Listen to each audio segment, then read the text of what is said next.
Hello, I'm Staff Sergeant Holly Roberts-Davis, and thanks for joining us for the Air Force TV's live coverage of the Air Force Association Air Warfare Symposium on DoD News. The theme for this year's conference is Innovate for Air Supremacy, and it's a chance for commanders and senior enlisted leaders to meet up with industry partners and discuss the way ahead for the Air Force on a variety of topics like acquisition, modernization, and the mission. For this AFA, Air Force TV has a crew in Orlando, Florida to bring you live coverage of several of today's key presentations. Our own Tech Sergeant Nicholas Kurtz is there at the conference and will be bringing us updates throughout the day. How's it going out there, Sergeant Kurtz? Good morning, Sergeant Roberts-Davis. It's going fantastic out here. It's day 2 of the Air Warfare Symposium here in Orlando, and we are standing by for Secretary of the Air Force Deborah Lee James to take the stage. You can probably see behind me, people are already making their way into the auditorium to try and get a good seat for that. I just want to remind everybody watching that in addition to our live broadcast of the State of the Force address, you can follow along on social media. Just follow the Air Force on Twitter, that's at US Air Force, for live tweet updates as the address is taking place. You can also search for the hashtag AWS15 to see what everybody here at the conference is talking about and to share your own thoughts on the Air Warfare Symposium. So again, Secretary of the Air Force Deborah Lee James taking the stage here in just a few minutes, and we'll bring you that live right here on DoD News as it happens. Back to you in the studio, Sergeant Roberts-Davis. Sounds great, Sergeant Kurtz, and we'll be checking back in with you in just a minute. But first, here's a rundown of what's coming up during today's live Air Force TV coverage of the AFA conference on DoD News. As Sergeant Kurtz mentioned, we're standing by for the start of Secretary of the Air Force Deborah Lee James's State of the Force address, which is scheduled to begin in just a few minutes. Later in the day, we'll bring you a live broadcast of a panel discussion headlined by Air Force Chief of Staff General Mark Welsh about MAJCOM priorities. That's scheduled to kick off today at 11:05 Eastern Time. And over on our AF.mil live stream of the events at the Air Warfare Symposium, you can watch a panel discussion entitled Combat Cloud, the Next Offset Strategy, which is set to begin right after Secretary James's address at 10:15. Now, it's been just a little over a year now since Secretary James was sworn in as the Secretary of the Air Force, and ever since then, she's taken every opportunity to stress to airmen what her top 3 priorities are. Taking care of people and putting airmen first, balancing today's readiness with tomorrow's modernization, and making every dollar count. We certainly expect Secretary James to address those priorities in her State of the Force address in just a few minutes. So for that, let's actually go back out to Sergeant Kurtz, who is in Orlando standing by for the Secretary of the Air Force to take the stage. Sergeant Kurtz. Hey, thanks, Sergeant Roberts-Davis. Yes, as you know, Secretary James has made it clear from the start that she's putting airmen first. And now you actually had a chance to sit down with Secretary James in our studio to talk about some of the big issues that are facing the Air Force today. She definitely spent some time talking about the harsh fiscal realities that we've been facing lately with our budget restraints, sequestration, and the subsequent force shaping that's led to. But during our open door conversation with the Secretary, she actually broke some pretty big and, might I say, very welcome news for the Air Force. Here, take a look. As I have talked to leaders on the scene, as I have talked to airmen, and I have understood more deeply just what this downsizing has meant and the uncertainty that it has brought to so many, and in discussions with General Welsh and other leaders, we have determined that enough is enough. And so contrary to what we said earlier, that there would still be involuntary force shaping in FY15, we have now determined that we will not do involuntary force shaping in FY15. As I said, we are in agreement that enough is enough. We have reduced far enough. We will not go lower, and we will fight to hold on to the numbers now that we have. And again, that was an excerpt from an Air Force television exclusive interview with the Secretary of the Air Force entitled Open Door with Secretary of the Air Force Deborah Lee James. If you'd like to watch the full program, it's up on YouTube on the AF BlueTube channel. That's the Air Force's official YouTube channel. The address for that is youtube.com/AF BlueTube. And once you're on there, just search for Open Door. Now, the State of the Force address isn't just an opportunity to talk about the current state of our Air Force, but also where the Air Force Force is headed. It's a look to the future, and that ties right into the theme of this year's Air Warfare Symposium, which is Innovate for Air Supremacy. We definitely expect Secretary James to be talking about the Air Force's top 3 acquisition priorities today, which are the F-35 Lightning II, the KC-46A Pegasus air refueling tanker, and the long-range strike bomber. Those definitely represent some major innovations for our Air Force. Also, President Obama just earlier this month sent to Congress his fiscal year 16 budget proposal. Now, Secretary James, we've not heard publicly comment on that yet, but possibly we may hear from her on that in just a few moments. I already hear that they are settling down there in the auditorium. They're getting ready to introduce Secretary James. So we'll send you live now into the auditorium for the State of the Force address from Secretary of the Air Force Deborah Lee James right here on DoD News.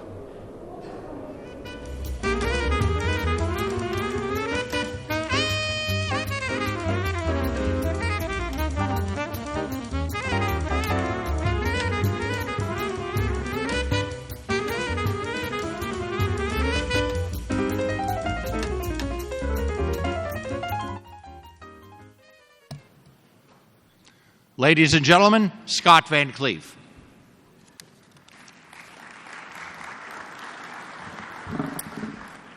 Thank you.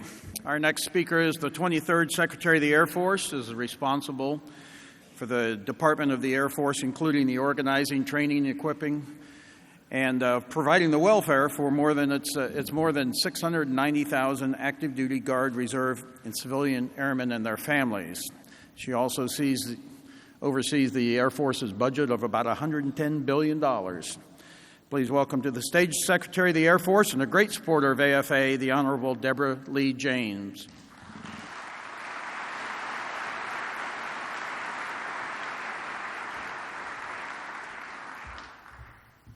Good morning, everyone. Thank you so much, Mr. Chairman. It is certainly a great treat for me to be here with so many of you, all of our senior leaders, our international partners I see in the audience. Ladies and gentlemen, I think this has been a terrific AFA. And on behalf of the hundreds of thousands of airmen who are protecting our freedom right now, all across the globe and certainly across America. I know General Welsh, Chief Cody, and others will join me in thanking you, Chairman Van Cleef, and the entire AFA team for putting on what I think has just been a bang-up, fantastic event. Speaking for myself, I have, of course, been to the exhibit floor on multiple occasions. I think the exhibits have been terrific. The presentations have been outstanding. The panel discussions very, very lively. And certainly all of you at AFA have supported all of us and advocated for all of us in the Air Force for many, many years. So once again, we're just extremely grateful for all that you have done for us and all of your dedicated support. So thank you. Also want to take a moment to thank everybody in this room, and this is very personal to me now, so thank you to everyone in this room, as well as, once again, to our airmen around the country and around the world for such a warm welcome that you have given to my husband, Frank, and to me during this first year of my tenure as Secretary of the Air Force, the 23rd Secretary of the Air Force. It is certainly the honor and the privilege of my professional life, and you have guaranteed that year one has truly been an amazing, amazing experience for me. Now, at times, looking back, it's been a tough year. It's been a year in which I have certainly learned a great deal, and never a dull moment, as they say, but I have been 100% of the time inspired by the Air Force spirit, I will call it, and the core values as exemplified by the many, many people that I have met throughout this year. And those core values, of course, are integrity, service before self, and excellence in all that we do.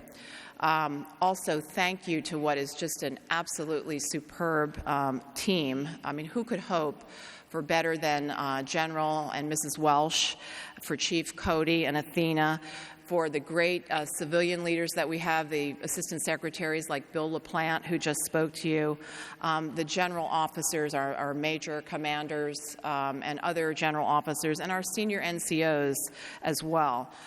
There is just absolutely no question in my mind that we are the best Air Force on the planet precisely because of who we are and what we believe and what we do. And boy, oh boy, are we doing it. Are we doing it?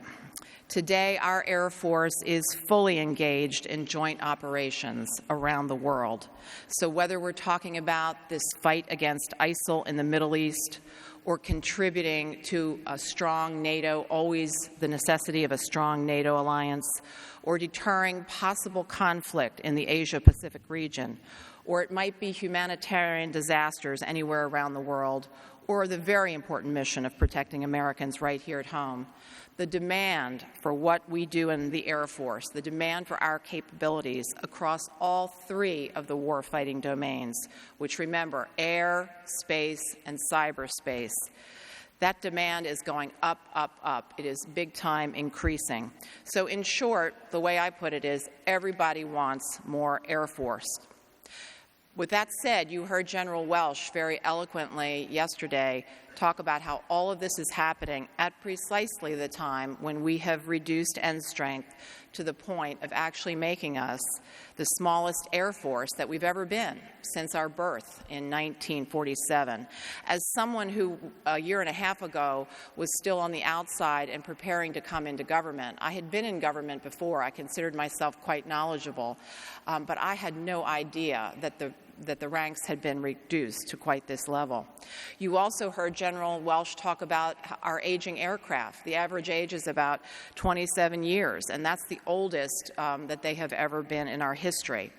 Our readiness is not sufficiently high. It's not where we want it to be, especially not for what we call the high-end fight that we might one day have to fight. And of course, everybody knows we're in an austere budget environment. So it truly is almost a perfect storm of factors that are coming together at this point in time. Now, these are all serious facts. There's no ignoring these facts. We are the best on the planet, but we are also an Air Force under strain. And something's got to give. Something's got to give. So what I'd like to do with my time this morning is I'd like to talk to you about what we are doing about all of this and where we need to go in the future. So topic number one I want to cover is the budget. And this, of course, reflects where we wish to put our valuable Air Force dollar resources over the next several years. The second topic I want to cover, and very much in the spirit of this conference, is I want to focus on the importance of innovation for our future. And then the third topic, which is really underpinning every topic, I want to conclude with a few additional words about our most important asset, and that, of course, is our airmen. So beginning with topic number one, the budget. The first thing that we're doing about all of these factors that are coming together in a perfect storm environment is that we are trying to take the strongest stand the strongest stand that we have taken to date on sequestration. Now, we have said many, many times that sequestration, if it is implemented in FY16, will damage our national security. So decision point number one, rather than submitting an FY16 budget that simply lived with those sequestration level funding figures, instead we have submitted a budget which is substantially higher than that and which comes much closer to the type of budget that we actually need. So in other words, to put it another way, our budget proposal actually busts the sequestration caps. Now for the Air Force, let me bring this on home and tell you what it means. It means an estimated $10 billion more this year than sequestration level funding would give us. Now, $10 billion more represents the difference between an Air Force that our Air Force combatant commanders require and our nation expects, as compared to an Air Force that with $10 billion less will not be able to meet the defense strategy, period. We cannot do it with $10 billion less, as currently written. $10 billion more, if we get it, recognizes just how important the Air Force is in every joint operation around the world, as well as how important the Air Force is in protecting the homeland. Now, this increase will allow us to better support our top priorities, which let's just review what those are. Number one, taking care of people. Number two, striking the right balance between the readiness of today and readiness of tomorrow, which of course is modernization. We need to become a more modern Air Force. And all the while keeping in mind number three, which is make every dollar count. Because you see, ladies and gentlemen, the taxpayer's dollar is precious. It is precious, and we can't afford to waste a single dollar of it. You heard Bill LaPlante talk about acquisition priorities, the way we're trying to do things differently in the acquisition world. That's part of making every dollar count. And I want to thank all of the airmen, some of whom may be present, who have submitted ideas to the Airmen Powered by Innovation website, because you see, we all have a part to play in making every dollar count, freeing up precious resources and freeing up some of our precious time. Now, taking care of people, as I said, is my number one priority. And in my first year as Secretary, I've tried to balance my time between work in the Pentagon, spending a good deal of time on Capitol Hill, and then traveling to our bases across the globe. And believe me, I have spent a lot of time working on people issues. At every occasion, at every stop, when I have traveled, I have tried really hard to listen hard to what our airmen had to say. And I have met, let me digress for just a moment, so many outstanding and passionate and dedicated airmen along the way. You met some terrific ones yesterday between General Welsh's presentation and Chief Cody's presentation. I have met many who, although with different stories, had equally compelling stories as the ones that you met yesterday. And I can tell you the number one concern on the minds of most of the airmen as I've traveled around the Air Force over the past year has been the downsizing, has been the involuntary separations in particular that we went through. The uncertainty of it all. General Welsh called it the distractions of it all. It has just been very, very serious within our Air Force. So my message number one on this point, as far as the downsizing goes, enough is enough. No more. We need to stop this. In fact, my gut tells me we may have already gone a bit too far, which is precisely why we are not going to do involuntary boards in 2015, and why General Welsh and I have called for actually a modest upward adjustment in our active duty National Guard and Reserve end strength, our total force end strength. We want to get that combined number up to about 492,000 from those three components, which would be about a 6,600 end strength increase. Now, I recently read a headline that said words to the effect of sequestration could drive the total force end strength down another 10,000 airmen. I recently read that headline. Perhaps some of you did as well. Well, let me say that a cut like that, if you put it in NASCAR terms, would be like taking a finely tuned NASCAR team and cutting one element of that team, namely the pit crew, down to a single person. And having a single person as part of that finely tuned NASCAR team would basically mean that that car wouldn't be able to be in the race. Or if it was, it would be late and maybe it would crash. Maybe it wouldn't be safe at all. It would also mean that that single person would have to shoulder an extraordinary burden, which in turn would of course cost great stress and strain and maybe mission failure for that person. Well, the same analogy, I think, holds true for our Air Force and for our airmen, and they deserve better than that. So just please, all of you know that General Welsh and I consider to be this personnel issue, this fundamental issue about our size, to be a red line. We want no more downsizing. 492,000 should give us the breathing room to alleviate some operational strain, to bolster our nuclear enterprise, to increase the number of cyber teams, and plug some holes that we all have seen over the course of, I have seen over the course of the last year in a variety of units. Maintenance, for example, comes to mind. So we need to plug some holes and do away with some of the undermanning that we have.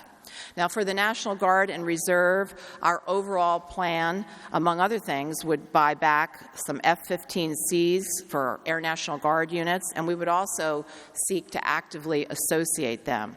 We would reestablish a classic association with the RQ-4, and we would, of course, grow our reserve cyber mission area as well. We'll soon be briefing the Congress on our progress on implementing many of the recommendations that came out of the National Commission on the Structure of the Air Force. And we will also transmit some legislative proposals as well, because, of course, we have within our own authority to make certain changes, but we'll need Congress's help to make others. And, of course, the goal to these legislative proposals would be to allow us even better integration among the components and also to improve what we call the continuum of service, the easier flow between active, Guard, Reserve, and back again. So one such request that we'll be sending to the Congress would, if it is agreed to, permit reserve component pilots to train active duty, the active duty component. So in effect, to allow reserve component pilots to be instructor pilots for all.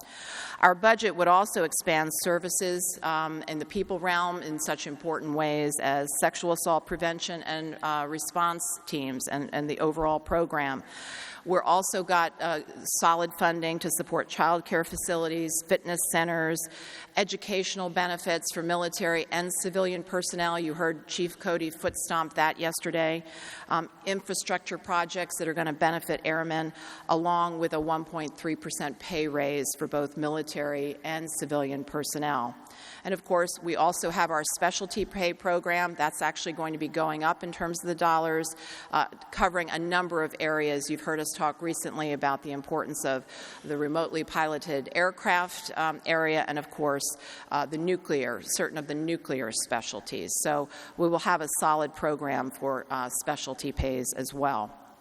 For when we take care of airmen and their families, when we focus on resiliency for all, that means that our airmen can better focus on getting ready for the many, many missions that we must undertake in our Air Force. And I want to echo what Chief Welsh said yesterday. We need everyone to be very, very focused on that mission. Now, in terms of readiness, we are going to fund flying hours to the maximum execution level. We're going to invest in weapon system sustainment and ensure that our combat exercises, like the red flag and the green flag, that those remain strong. Moreover, in view of the additional dollars that we have received, remember, $10 billion is the swing amount here.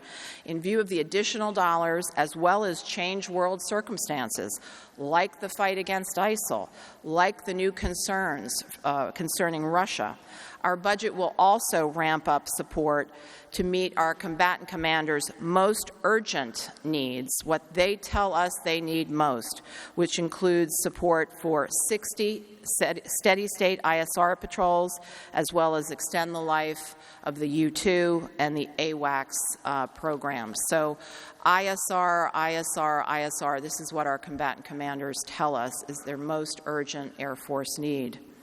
We'll also support vital space programs and strengthen the nuclear enterprise by adding funding for ICBM readiness. We'll restore funding to the B-2 Defensive Management System direct attack capability and funding for B-52 sustainment and modernization programs. All in all, this budget will allow us, if we get it, to rebuild readiness over time, which is very, very important, but as you've heard us repeatedly say, it's not enough. We also have to prepare for tomorrow, and that's, of course, where modernization comes in. So when it comes to modernization, there's a variety of important parts to this budget. Strengthening the nuclear enterprise, which you've heard me say repeatedly, nuclear enterprise is number one for us in the Air Force. So the budget supports this priority by, among other things, developing the Minuteman III ICBM follow-on program and accelerating the long-range standoff weapon by 2 years. We'll also invest in cyber for the future, ISR for the future, preferred munitions, and space, including investments for situational awareness and GPS anti-jamming capability. Now, speaking of space, I want you to know that we in the Air Force are very committed to ending our reliance on the Russian RD-180 engine for space launch. And our budget supports this with $293 million between fiscal 16 and 20 to be a down payment on this transition effort to help get us off of the RD-180. So we're working to complete ongoing technical maturation and risk reduction activities. We're doing this in cooperation with NASA, the national labs, universities, and industry, and we are finalizing our supporting acquisition strategies and plans. Our goal here is to ensure commercially viable domestic launch service providers that will give us assured access to space for our national security space missions. You've heard a great deal about our top 3 priority programs in modernization. That's the Joint Strike Fighter, the KC-46, and the Long Range Strike Bomber. They're going to be providing eventually the kind of capabilities that we need to take us into that high-end threat environment, and it's just critically important that we keep these programs on track, and we will certainly be working hard with all of you in industry to make sure that these programs do, in fact, now remain on track. Lastly, the Air Force has finalized the requirements for the TX, which, of course, is focused on undergraduate pilot and introduction to fighter fundamentals training, and the TX will one day replace the T-38. Our goal, and I think you've heard this from several of our other speakers, is to share these requirements with industry by the end of the month, at which point we intend these requirements to be final. We will then continue the dialogue with industry, which we've been having an ongoing dialogue, but we want to keep that going right up to the RFP release, which we project will be in late FY16, and we will, as you heard Bill LaPlante say, use the cost capability analysis approach.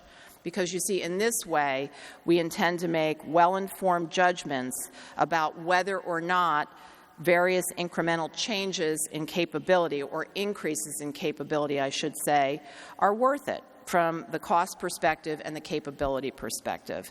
And industry will know when the time comes how much we value these different capabilities. So please stay tuned. We really are using the TX as a test case, you might say, in the cost capability analysis approach.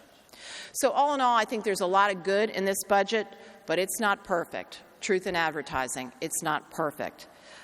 We still had to make some tough choices because even $10 billion more isn't the same as getting us back to the $20 billion more that we used to have a few short years ago.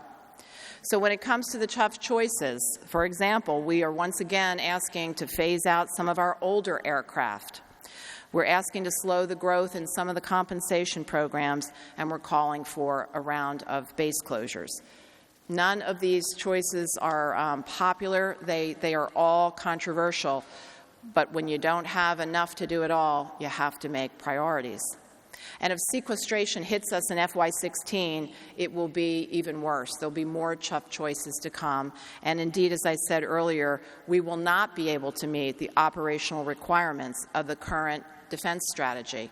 And many of the investments that I just talked about would very much be at risk. So the bottom line here is we must work together to ask Congress to get rid of sequestration permanently.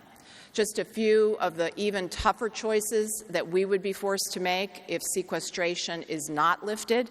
We would have to divest our KC-10 refueler fleet. We would probably cut total force flying hours, weapon system sustainment, ranges, simulators, and high-end training, such as those important red and green flag exercises. A situation that we absolutely have to avoid, in my opinion, because almost half of our combat aircraft or combat air forces of today are not sufficiently ready for that high-end fight. We would have to reduce F-35 procurement. We would have to cut the new adaptive engine technology program, which is holding great promise for fuel savings. Our program on ISR would also suffer at a time when the combatant commanders are telling us more, not less. Now, speaking of ISR, I now want to ask you to draw your attention to the screens. And with a little bit of help, I want to show you a little demonstration of what our ISR operators in Afghanistan and other locations around the world would likely see on any given day. Now, what you're seeing here, ladies and gentlemen, are multiple, I'll call them, possible bad actors. These are 3 individuals who are attempting to dig a hole. Now, why are they digging a hole? Could it be to plant an improvised explosive device? Well, maybe. But the job of ISR is to persistently watch, to persistently have the capability to report back so that leadership can make informed decisions about what to do next. And whether it's a small UAV or a medium altitude ISR platform or high flyers like the Global Hawk, our commanders very much count on these systems for situational awareness. Now, the image that you see today is streamed by Master Sergeant Corey Hebb, who hails from Boonesboro, Maryland, one of our great airmen. He is off to the side, and can you wave at us, please, Sergeant Hebb? Thank you. Thank you very much. There he is.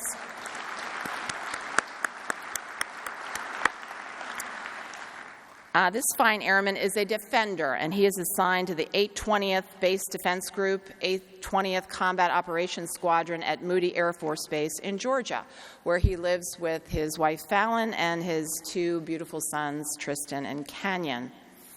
Now, Sergeant Hebb is an NCO in charge of the Innovative Combat Equipment section, where he is charged with researching, acquiring, and maintaining new technologies for the Base Defense Group.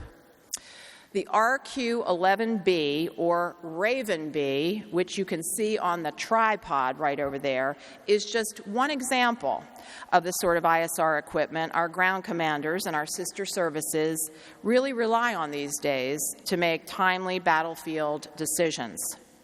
Now, again, you saw on the screen the type of thing that our joint partners in our Air Force sees, and this is what it's all about when we talk about infusing situational awareness into the battle space. Now, not only that, just a few more words about Sergeant Hebb. He is, as I said, a defender. He's a qualified Raven B operator and instructor, and he has deployed 7 times in support of operations Enduring Freedom and Iraqi Freedom. He has been in the Air Force 15 years with a total of 10 deployments.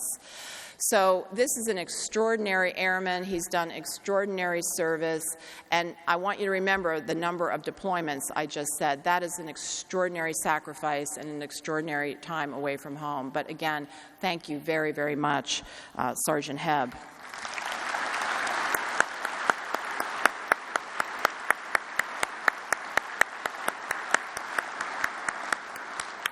Ladies and gentlemen, if sequestration comes roaring back to us in FY16, I guarantee you it will have a negative impact on airmen like Sergeant Hebb, and on technology like the technology you see here today. Because, you know, once you lose the orbit or the training or the airmen, the screens, they just go dark. They just go dark, and we go blind on the battlefield. And when we go blind, we miss things. We miss things perhaps like buried bombs, and buried bombs put American lives at risk. So our nation depends on people like Sergeant Hebb and all the other airmen that you met here at AFA. That's why General Welsh and I have said enough is enough when it comes to this downsizing. We cannot go any lower. And it's also why we're putting a premium on advancing new technologies and innovations to produce new effects for tomorrow.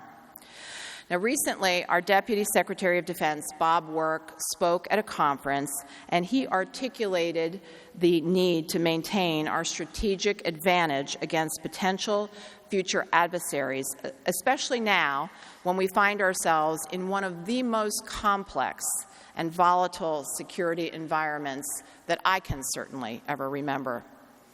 For decades, America has maintained what we call a strategic offset. Now, our first offset started in the 1950s with President Eisenhower's New Look, and that's the one that gave America our decisive nuclear deterrent and sought to counter, at the time, the Soviet Union's numeric advantage in conventional forces. That was what was called the first offset. The second offset was an unprecedented investment in technology and innovation. It began in the 1970s and it grew, and ultimately it equipped America with tools like the GPS system and precision munitions and stealth. When you put all of this together, that second offset assured America's military advantage into the early part of the 21st century. The question is, what will be our third offset? For you see, our potential adversaries around the world have been watching us closely over the 14 years past, and they have watched us perform magnificently, but they've been studying us carefully. And they understand that we possess a technological advantage, and they haven't been standing still. You see, they have been working to catch up, and so gradually the gap between our capabilities and those of our nearest competitors is shrinking. Well, let me assure you, we're not standing still either, because we are looking actively for that third offset. So our 16 budget does increase by $2 billion over FY15 levels, our support for RDT&E, Research, Development, Test, and Evaluation. Because you see, in these budgetary areas, this is where we foster and cultivate innovation. It's how we fund it, anyway. Sometimes routine work on a routine project could yield some extraordinary breakthrough that could lead to that next offset. Air Force ingenuity and creativity, in concert, of course, with our industry partners, can make the impossible possible. Now, one such innovation is in the area of hypersonics. And I have just a small model that I've brought with me to illustrate what I'm talking about here. And Sergeant Hebb, it is small, so can you help me out here just another time and help me tell this story, if you wouldn't mind. So there on the screens and here beside me is the X-51 Wave Rider. It's a model, and the real McCoy, I will say, which again, this is a model, this is not the real McCoy, was developed by the Air Force Research Laboratory, DARPA, and our industry partners. The X-51 is significant because it flight demonstrated the feasibility of high-speed, air-breathing propulsion technologies for fast-reaction standoff weapons. Now, if you're like me and you want that in plain English, let me give that to you in plain English. This technology demonstrated that we can go real fast and shoot from a safe distance and strike targets before they can shoot back or move or even know that we're coming for them. Now, when you think of something that can fly 5 times the speed of sound, like this X-51, do you think of it as looking anything like this? Let's call this sort of a triangular form. Or do you think of it somewhat more wing-like or bat-like? I mean, what do we think of it as? Well, really, no matter what we think of it as, we shouldn't be stuck in just one idea. That's the whole point of innovation.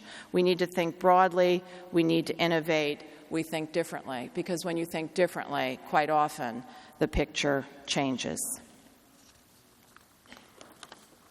And I thank you, Sergeant Hebb, for that additional help. Now, we're not stopping with hypersonics and the X-51. That's just one example of innovation. We're also looking at areas like adaptive manufacturing as a possible way to make logistics more efficient. And then there's human augmentation to cope with the flood of data from non-traditional sensing opportunities, and fractionation as a way to build resiliency and ensure mission success. In recognition of the importance of space for both military and civilian applications, let me just take a moment and say a little bit more about our launch enterprise. I'm a big believer in competition, and the Air Force is absolutely committed to achieving it in the area of space launch soon. We project 2 competitive launch opportunities in FY15 and an additional 3 in FY16, which is more than what we had previously anticipated and reported. Now, in my experience, both in government and in industry, competition always drives down costs and improves innovation. And we want both. We want less cost and we want more innovation. We also want a third very important thing, and that is we want in our space launch business mission assurance. And stated another way, what we don't want is we don't want a repeat of the spectacular space launch failures that occurred in the 1990s when very expensive and militarily significant satellites were lost. And that is why we have what we call a certification process for new companies, new entrants to this field of launch.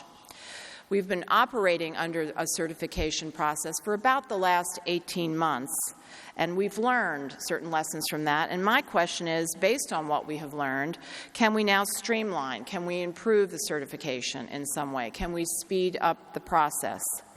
I don't have the answers, but I have an idea of who might be able to give some independent advice here. I have asked former Chief of Staff of the Air Force, Larry Welch, to lead an independent review of the launch certification process, and he is now actively working on that review with the team that he has assembled, and there's really 2 parts to the review.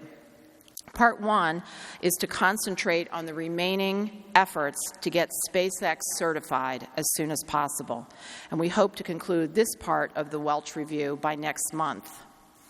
Part 2 will be a wider review of the new entrant process, which will look to ensure the current process is as expedient and efficient as it can be, while also protecting our critical mission assurance requirements. And we're projecting that that review, that portion of the review, will be complete within about 90 days. In year 1, I visited nearly 60 bases in 28 states and territories, and I traveled to the Middle East, to Europe, to the Pacific, to the Arctic, and to the Antarctic. And I'm a true believer from everything I've seen, just like I told you up front, that our airmen, our active duty, our National Guard, our reserve, and our civilians are what are going to keep our Air Force the best on the planet. And I'm grateful, again, I'm not alone in this belief. Certainly General Welch, Chief Cody, all of the senior leaders that are here today, we're all in on this belief in our airmen. Secretary of Defense Chuck Hagel has been a great supporter, and of course, we are bidding him farewell this week, and I've known the incoming Secretary of Defense, Dr. Carter, who was just confirmed yesterday, for probably about 20 years now, and he too is a big believer in the people of our Air Force, people across our military, and I know he is going to be a great leader for all of us in this very important realm. So we will continue communicating our needs and our concerns to the Congress. We're going to continue to push for the kind of budget that will keep us on a path to full spectrum readiness while also allowing us to invest in our future. And that future very much means also an investment in developing our airmen. Really, really important, developing our airmen. Really glad Chief Cody foot-stomped that point yesterday, because you see, just like all of you, the airmen of today, we need the airmen of tomorrow. We need our future airmen to be smart. We need them to be critical thinkers, problem solvers. We need them to be diverse leaders. We need them very committed to integrity and service and excellence. And yes, we need them to be committed to dignity and respect for all. Strategic agility, which Bill LaPlante just told you what that means in the acquisition context for our Air Force, well, I just told you a lot of what strategic agility means for our airmen. 2 weeks ago, I had the pleasure of attending the 29th Annual Black Engineer of the Year Award conference in Washington. And this conference brought together some of the most talented and innovative young Americans for mentorship sessions and an exchange of ideas with senior leaders from defense and industry. And then there was an awards banquet and program in the evening. And I couldn't help think to myself as I looked at these young faces who have several years yet ahead in school before they will graduate from college, what will the world look like when these young people come of age? And how will we attract and develop and retain in the future the very best and the brightest that America has to offer? I don't have all the answers to those very important questions, but I do know that we're going to have to work it really, really hard, because the most vital part of our strategic advantage, the most vital part of whatever that third offset turns out to be, the most vital part that no adversary will ever be able to touch, and that is the pride and the dedication and the passion of our airmen of today. And we've got to make sure that we strengthen that for tomorrow. So Sergeant Hebb, I got to call upon you one more time, man, if you will help me, please. And final word about tomorrow. You see, tomorrow is in our hands. It's in your hands, and it's in my hands. Ultimately, tomorrow is on us. It's on us to innovate. It's on us to become strategically agile. It's on us to lead boldly. It's on us to become that America as an aerospace nation. It's on us to plan today for the airmen of tomorrow.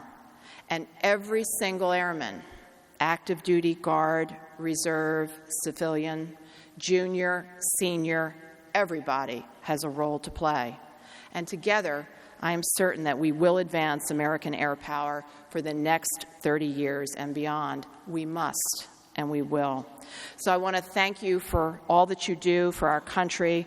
Thank you for all that you do for each other. And remember, it's on all of us. Thank you.